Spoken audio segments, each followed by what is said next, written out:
Commerce లెక్చరర్స్కి శుభవార్త. ఎందుకంటే ఇవాళ మీరు ఎంతోమందికి మీ కామర్స్ స్టూడెంట్స్కి అకౌంట్స్ గురించి పాఠాలు చెప్తున్నారు. వాళ్ళు బీకామ్ పాస్ అవుతున్నారు, ఎంబీఏ కూడా పాస్ అయ్యి బయటకు వస్తున్నారు. కానీ వచ్చిన తర్వాత ఉద్యోగ ప్రయత్నంలో విఫలం అవుతున్నారు. ఎటువంటి విఫలం అంటే ఇవాళ ఉద్యోగం చేయాలంటే ఇదివరకట్లాగా బుక్స్ లేవు కాబట్టి ఖచ్చితంగా ఒక అకౌంటింగ్ ప్యాకేజీ నేర్చుకోవాల్సిన పరిస్థితి ఉంది.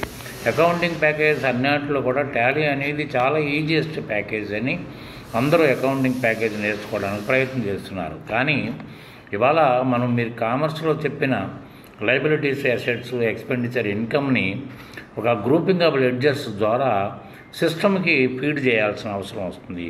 ఈ సిస్టమ్కి ఫీడ్ చేసినప్పుడు మాత్రమే అవి ఎప్పటికప్పుడు సరైన ప్లేస్మెంట్ చేసి మీకు అడిగిన రిపోర్ట్ అడిగినట్టుగా మీరు అడిగిన డిజైన్లో మీకు ఇవ్వగలుగుతుంది. అంటే దాని అర్థం ఏంటంటే కేవలం బీకామ్ పాస్ అయిన వ్యక్తి ఎటువంటి బిజినెస్ ఆర్గనైజేషన్లో అయినా ఒక అకౌంటెంట్గా, అంటే అన్ని రకాలుగా అకౌంటెంట్ అంటే who is capable to prepare the financial reports and interpret the reports to the management, tax authorities and bankers అని కదా మీకు తెలిసింది, నాకు తెలిసిన అర్థం.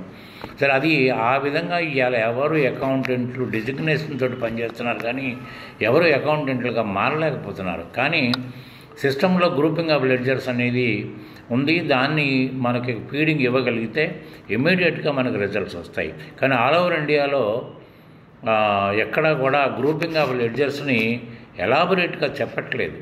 ఏదో గ్రూపింగ్ ఆఫ్ లెడ్జర్స్ టాలీలో 28 గ్రూపులుగా చేశారు. మనకున్న క్యాపిటల్ గ్రూపు, రెవెన్యూ గ్రూప్ని 28 గ్రూపులుగా మార్చారు. కానీ ఎవరు కూడా దాన్ని విశదపరచట్లేదు. దానివల్ల ఏమవుతుందంటే ఇక ఎడ్యుకేషన్ వెర్షన్లో మీకు ఎడ్యుకేట్ చేయడం, దాని తర్వాత ఏమో ఒక 30-40 లెడ్జర్లు తీసుకుని ఇవే గ్రూపింగ్ ఆఫ్ లెడ్జర్స్ అంటాం. దానివల్ల ఏమవుతుందంటే ఎవరికి కూడా ఫైనాన్షియల్ రిపోర్ట్ చేసుకునే అవకాశం రావట్లేదు. కాబట్టి ఏంటంటే ఇంటర్వ్యూలో కేవలం ఒక డాటా ఆపరేటర్ ఉద్యోగం, జూనియర్ అకౌంటెంట్ పోస్టే ఇస్తున్నారు. కానీ ఎన్నో 13-14 సంవత్సరాలుగా అదే పోస్టులో మగ్గిపోతున్నారు.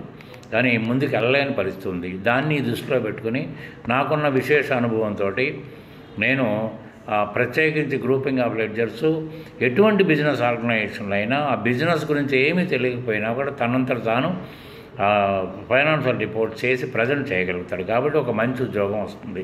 కాబట్టి మీ అందరికీ నేను వినతి ఏంటంటే ఇవాళ మీ స్టూడెంట్స్ ఆ విధమైన ఇబ్బంది పడకుండా వాళ్ళని ఈ రూట్లోకి మళ్లించగలిగితే డెఫినెట్గా బాగుంటుంది. మీలో ఎవరు ఇంట్రెస్ట్ ఉన్నా నాతో మాట్లాడండి. దాంతో ఒక అండర్స్టాండింగ్ తోటి వాళ్ళు కూడా మనం సహకరిద్దాం.